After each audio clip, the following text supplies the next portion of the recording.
का हो तू का सोचत रहेला? हम जानत नहीं कि तू कुछ जरूर सोचत रहा। बतावा। सोचो तो नहीं है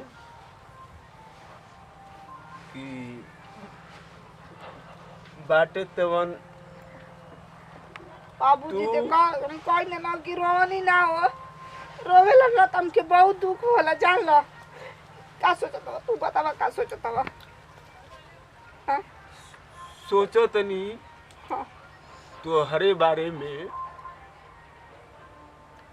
केहू भैया बहनी का हाथ भैया का धरा देती, बाकी हमार कोनो चारा चलते नहीं थे पैसा। बतावा तू का सोचत हो? हाँ बाबूजी हम जानते कि तू अपन तबीयत खराब करब। जब तबीयत खराब हो जी ना तो जानते हो कि महीना में तक तो पैसा मिलेला। दिन भर जाके झाड़ू पोछा कर, बर्तन माज, धोव। उ तो मालिकिन अच्छा बानी कि अपन लड़की के लाता कपड़ा हमके दे देना पहने के। हाँ तो हमारे कपड़ा के काम चल जाता, खाना बचेला तो लिया तो भोजन के काम चल जाता और तनख्वाह मिलत अटे तो तार दवाइया में बुकाइल चल जाई तो हम का करब बोला?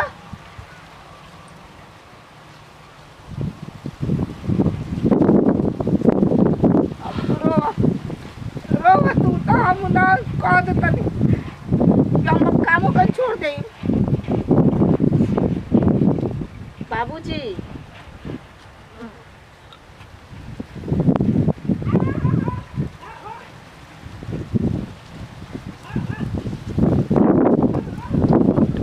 आँख में आंसू ना देख सकी ना। बाबूजी मत रो, चुप हो जा। का तू सोचत रहो कि हम तारे टेंशन लेके हम बीमार हो जाए कि भोजन पानी बंद हो जाओ? बाबूजी सुना, तू का चिंता करता हुआ बोला? तू का चिंता करता? चिंता तू मत कर। तोहरे बारे में तुम्हारा बारे में हम सोचत नहीं कि तोहार शादी हमको दे और यहाँ जा बेटी। तू का सोच रहा था बाबू? कुछ देखो बाबूजी हम कुछ नहीं की सोचत। जब हमार बियाह होखी के होई, भगवान लिखले हन कि नहीं हई घर तार बियाह होई तबे होई। ऐसे कैसे होई बतावा? जवन आवत सन तवन का तो बुलेट चाहिए, 4 लाख रुपया चाहिए, 3 लाख चाहिए, 2 लाख चाहिए, लेकिन जौन के खाए के ठेकान नहीं कि वो 60-70 हजार मांगत सन। तो ये बताओ कि हम कहाँ ले दे? तार बेटा बन के रहा हो। हाँ भैया पुतन भैया बोला तो नीचे चा खुश रहा का हलवा कहो का है तो मुंह लटकौले वाला। ए चाचा भैया सोचो तो नहीं है एगो लड़की बिया। हाँ ए चाचा तू समझावा इनका के जनलो हम जाते हैं तनी महाराज इतना सोचे के का बा सब ऊपर वाला हुआ बाबूजी। बड़ से बड़ अब छोट से छोट सब कर पार लागल मैया हुए ना लगावे तू सोचिए ना तो ए चाचा समझा दो जातनी हम काम पर जाय द। इतना दिल छोट ना कोई जाला चला। ठीक है बा पुतन भैया, इतना दिल ना छोट कोई जाला। ठीक बा। हमेशा जब देखता है तब कहीं ना कहीं बैठ के आंसू बहावत रहता। तो हर दुख देख के हमारा एकदम समझ लग करेजा फाट जाता। ठीक है बा, तना संतोष देते लो तो हर बात मान। अरे एकदम चिंता मत कर, घबरा मत। जैसे सब कर हो गई तैसे तोहरो हो जाए। चल ना ठीक बा। आज के बाद दिल मत छोट करी।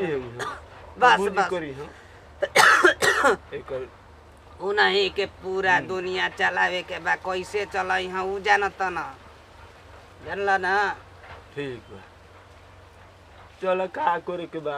आगु हम एगो लड़का देखले बा जल कहां बा?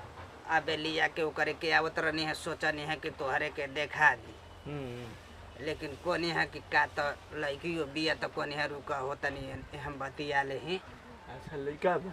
हाँ कहाँ का लड़का? तान दहेज ना लगी ना तो ए ठीक है चाचा कुछ खइबा वाले के आई ना हो बच्ची हम खाए नहीं खिया दूसरा काम से मन तू जा उ जातन तनी हमरो काम बाटे घर मालकिन को जा, लेकिन जा, के आई जा। तनी जा जा टहल बसन को अब को हवा तो बोला दे तो बढ़िया है क्या चाहिए लिए के आई ले आओ रुका होनी खाड़ा करौले रहनी हम लिया के